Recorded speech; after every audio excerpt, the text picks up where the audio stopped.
L'UNESCO et le Conseil national des droits de l'homme sont très heureux aujourd'hui de lancer ce manuel d'éducation à la citoyenneté aux droits de l'homme.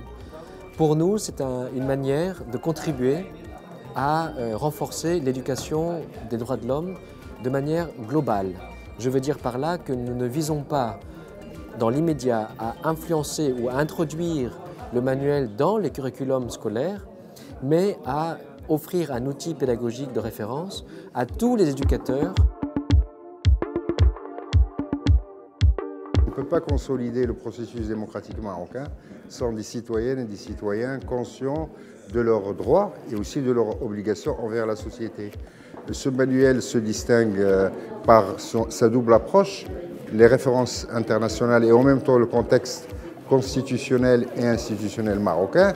Et puis sa parution intervient dans un moment où le Maroc connaît de très grandes réformes. Si nous nous projetons un peu dans l'avenir, le Maroc de septembre 2016, il y aura 4 lois sur la justice, une autorité pour la parité et la lutte contre toutes les formes de discrimination, un nouveau Conseil national des droits de l'homme.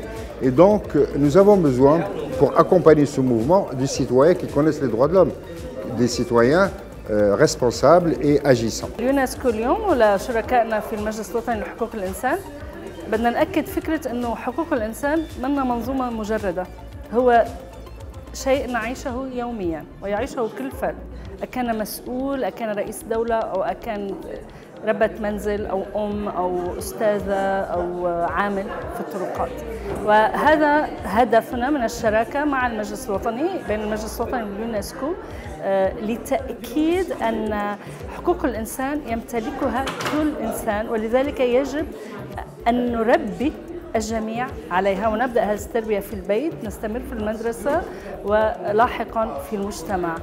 C'est la première fois que j'entends une équipe de chercheurs, de formateurs, au sens le plus noble du terme, qui réfléchissent sur une question: comment construire, comment permettre aux Marocains, aux générations à venir, à ceux qui les forment, de savoir ce que c'est que les droits de l'homme. Quand on fait des célébrations, les anniversaires ont toujours ce goût de bilan, de questionnement, de savoir où est-ce qu'on en est, on salue les progrès, les avancées, les acquis, et aussi c'est le moment où on pointe aussi le doigt sur la question, parfois des régressions, des insuffisances, des choses qu'il faudrait perfectionner, des zones d'ombre, notamment dans le monde actuel et dans le monde régional, dans l'espace régional dans lequel nous vivons, qui est empreint de troubles et de violences. Il y avait l'intervention de M. Ben Makhlouf, magistrale, sur la dignité et droits de l'homme. Le droit des droits de l'homme, c'est quoi? C'est quand précisément chacun des droits positifs de chacun des pays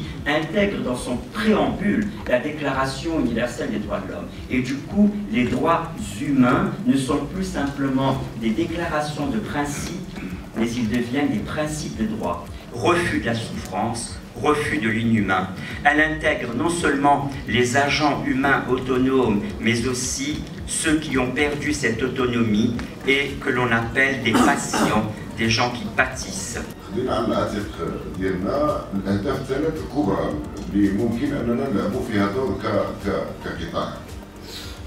كاين هناك تعزيز ديال ثقافه حقوق الانسان في الفضاءات المدرسيه اولا، تنسيق الجهود ديال القطاع المبذوله في المجال، ثم اخيرا بالغرض برامج التربيه على حقوق الانسان في العمل الصفي وفي الحياه المدرسيه، العمل الصفي داخل الاقتصاد وفي الحياه المدرسيه اي ما يسمى بالانشطه اما الموازيه او المندمجه الى اخره.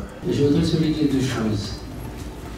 L'UNESCO et le CNDH ont tout à fait raison d'ouvrir, j'allais dire, pour la deuxième séance du mois, par cette référence à la philosophie. On oublie que la philosophie était au fondement des droits de l'homme. Cela nous permet deux choses. D'abord, sortir un petit peu, avec toutes mes excuses de la myopie parfois trop juridiste, quant à la question des droits de l'homme, mais aussi ouvrir. J'étais très sensible à ce que vous avez dit, le devenir citoyen de l'homme sans oublier qu'il est toujours à l'homme. بالعمل سويا من أجل الدفع بانخراط المغرب في المنظومة الدولية والتصورات والديريكتيف اللي كاينين في هذا المجال. notre présentation avec la présence exceptionnelle des 4 auteurs et avec aussi tous les contributeurs, réviseurs pédagogiques, concepteurs des exercices. Le débat fut très riche, très sincère, avec pas mal d'interrogations, de questionnements. Et par rapport à ce manuel qu'on présente aujourd'hui, je crois que c'est une très bonne occasion, un très bon outil pour travailler tout ce qui est la sensibilisation sur les droits humains et sur la citoyenneté qui est très importante pour une démocratie participative comme le Maroc a fait de Paris. J'ai le plaisir de ici réunir parmi les panélistes tous les auteurs qui nous ont fait honneur de leur savoir et de leur expertise dans la fabrication de ce manuel.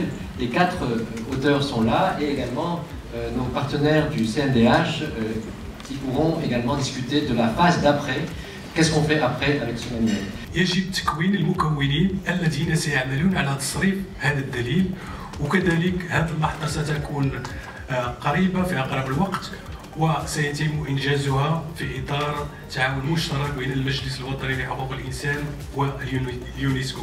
Ce manuel va être une porte d'entrée, un instrument efficace entre les mains des formateurs, une clé de compréhension du réel et des enjeux politiques pour que le jeune puisse se dire, eh bien, il existe le droit de pétition, il suffit d'avoir un certain nombre. Le premier défi était le défi qui consiste à se conformer à la démarche didactique de l'UNESCO et notamment la question de la rédaction standardisée des chapeaux, donc des différents chapitres. Le deuxième défi, c'était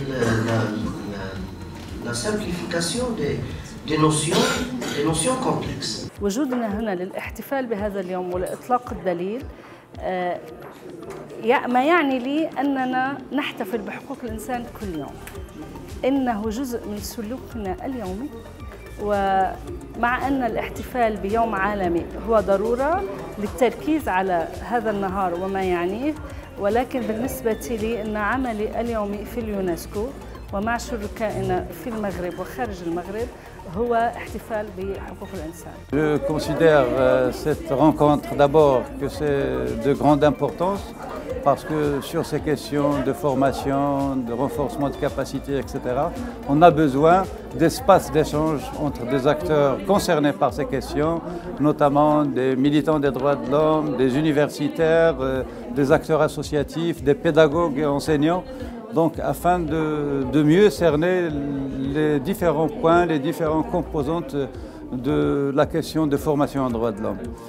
Deuxièmement, je crois que le manuel en lui-même, c'est un plus parce qu'on a besoin d'outils et qui constituent une plateforme commune de formation afin d'unifier un petit peu le cadre et référentiel au niveau international, le référentiel au niveau national, pour outiller les gens sur la base de ce qui s'est développé comme universel au niveau de la problématique et de la culture des droits de l'homme. Et nous sommes sortis en effet, comme le disait notre représentante, avec plus de questions que de réponses, mais on pense que voilà, on vient d'ouvrir, comme je le disais tout à l'heure, une porte.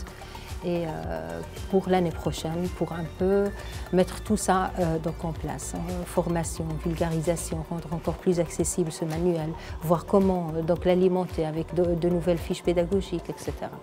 Voilà, donc on se verra l'année prochaine.